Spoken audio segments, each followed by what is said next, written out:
Cuando el sexto ejército alemán quedó atrapado en Stalingrado, el general von Manstein asumió el mando, con la misión de salvar al ejército acorralado en la ciudad. Con su reputación como uno de los mejores estrategas de la Segunda Guerra Mundial, y el responsable de la rápida invasión de Francia, conquista que resolvió en 6 semanas lo que en 4 años de guerra, no lograron durante la Primera Guerra Mundial. Manstein se convirtió en la última esperanza, para cambiar el destino de la guerra y salvar vidas en una situación muy desesperada. A finales de noviembre de 1942, el Ejército Rojo había rodeado a unos 300.000 efectivos del Eje, en la ciudad de Stalingrado y sus alrededores. Para remediar la situación, la Luftwaffe intentó abastecer a las fuerzas alemanas en Stalingrado, a través de un puente aéreo, lo que requería aproximadamente 800 toneladas de suministros por día, de lo que recibía menos. Además, los alemanes todavía estaban amenazados por las fuerzas soviéticas, que aún controlaban partes de la orilla occidental del río Volga en Stalingrado. Cuando la Luftwaffe fracasó y se hizo evidente que una fuga solo podría tener éxito si se lanzaba lo antes posible. Para esta misión, se le asigna a Erich von Manstein a cargo del grupo de ejércitos Don. El 24 de noviembre, las formaciones soviéticas se prepararon para defenderse contra posibles ataques alemanes desde el oeste, y reforzaron las fuerzas circundantes para evitar una fuga del sexto ejército y otras unidades del Eje. La Operación Saturno, dirigida a eliminar al octavo ejército italiano y cortar las comunicaciones entre las fuerzas alemanas al oeste del río Don y las del Cáucaso, comenzó su planificación el 25 de noviembre. Al mismo tiempo, se preparó la Operación Anillo, para reducir las fuerzas alemanas atrapadas en la bolsa de Stalingrado. Las fuerzas alemanas atrapadas en el cerco de Stalingrado, estaban debilitadas y su suministro era escaso. Manstein propuso la Operación Tormenta de Invierno para romper el cerco, pero dudaba si debía esperar a tener todas las unidades necesarias. El alto mando soviético retrasó la Operación Saturno hasta el 16 de diciembre, mientras luchaban por despejar a los defensores alemanes del bajo río Cher. La ofensiva del Ejército Rojo comenzó el 30 de noviembre con unos 50.000 soldados. El quinto ejército de tanques fue reforzado por el quinto ejército de choque, con casi 71.000 hombres, 252 tanques y 814 cañones. La ofensiva soviética ató al 48º Cuerpo Panzer, que originalmente lideraría un ataque al cerco. Los soviéticos se prepararon para un posible intento de fuga alemán en Stalingrado. La Operación Tormenta de Invierno planeaba involucrar al 57º Cuerpo Panzer, del 4º Ejército Panzer y al destacamento de Ejército Ollid. Con un total de 4 divisiones Panzer, 4 divisiones de infantería y 3 divisiones de campo de la Luftwaffe, con el objetivo de abrir un paso hacia el sexto ejército atrapado en Stalingrado. Sin embargo, muchas de las divisiones carecían de recursos y experiencia adecuados, y las promesas de apoyo adicional enfrentaron problemas logísticos. Aunque la 11ª División Panzer estaba lista para unirse a la operación, su utilidad se vio comprometida por el contraataque soviético en la zona baja del río Cher, que mantuvo al destacamento del ejército Ollid a la defensiva. Manstein decidió utilizar el 4º Ejército Panzer y el 57º Cuerpo Panzer como componentes principales de la operación. Pero su posición a lo largo del bajo río Cher se volvió débil.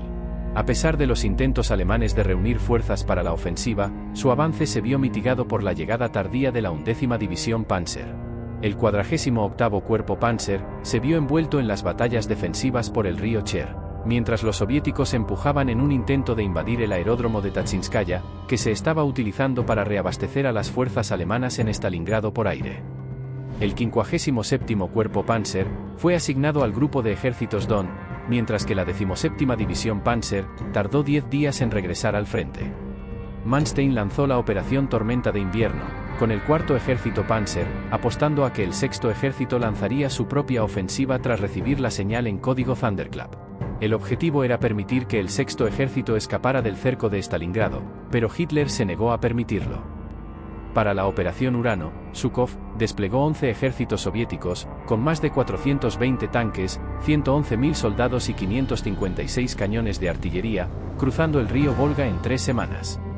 El Ejército Rojo acumuló más de 1 millón de soldados, 13.500 cañones de artillería, 890 tanques y 1.100 aviones de combate.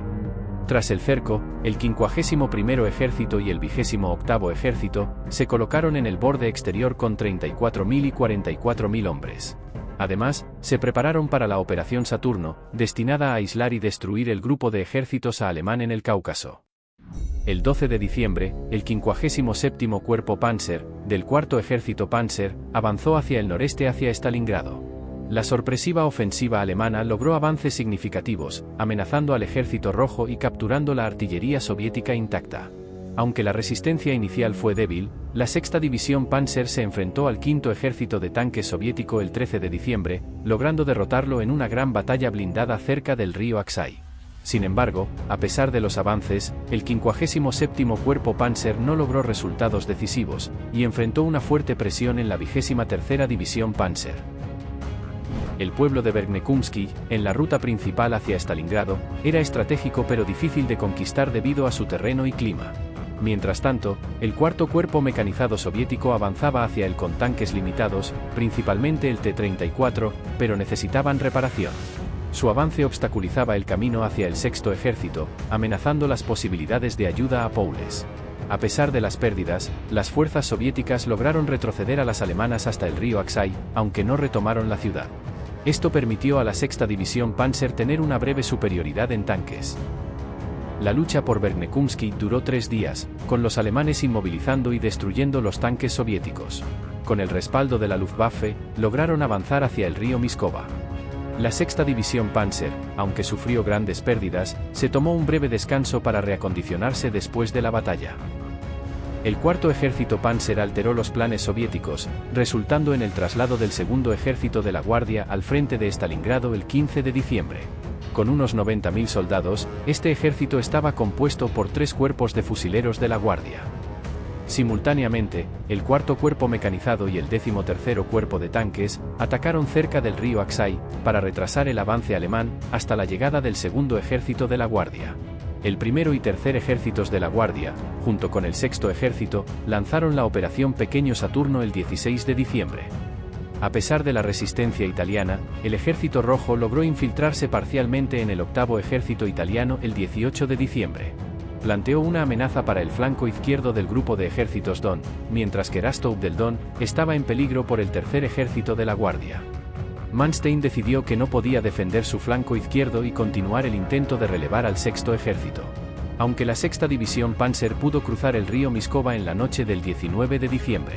El 57º Cuerpo Panzer todavía no había logrado avances importantes contra la creciente oposición soviética, a pesar de la llegada del 17º División Panzer. Parecía que el cuerpo tendría que ponerse a la defensiva. El ataque soviético Tatsinskaya logró destruir el aeródromo y varias docenas de aviones utilizados por la Luftwaffe para suministrar fuerzas dentro del bolsillo de Stalingrado, lo que obligó a Manstein a ordenar al 58º Cuerpo Panzer a la defensiva, en lugar de reservarlo para reforzar sus fuerzas dirigidas hacia el avance hacia Stalingrado. Para empeorar las cosas para los alemanes, el 18 de diciembre, Hitler se negó a permitir que el séptimo ejército iniciara una fuga hacia el resto del grupo de ejércitos Don, a pesar de las súplicas de Manstein. El 19 de diciembre, Manstein envió al mayor Aismin a Stalingrado, para informar a Paules sobre la situación en el grupo de ejércitos Don. Paules reconoció la necesidad de buscar una ruptura, pero el jefe de Estado Mayor del sexto ejército, Arthur Schmidt, consideró inviable una fuga y sugirió mejorar el abastecimiento aéreo. A pesar de estar de acuerdo inicialmente, Paules decidió que una fuga era imposible debido a la escasez de tanques y suministros. El 23 de diciembre, la sexta división Panzer cesó su ofensiva y se retiró al sur del río Cher. El fracaso en abrirse paso y la negativa al intentar una fuga, llevaron al colapso de la Operación Tormenta de Invierno. El 24 de diciembre, el grupo de ejércitos Don volvió a la defensiva. La Operación Tormenta de Invierno terminó en un fracaso para las fuerzas alemanas. Sin embargo, Manstein realizó un hábil repliegue de las unidades hacia posiciones defensivas, infligiendo significativas pérdidas al ejército rojo en el proceso. Gracias a las habilidades estratégicas de Manstein, la guerra se prolongó por varios meses más, antes de su eventual caída.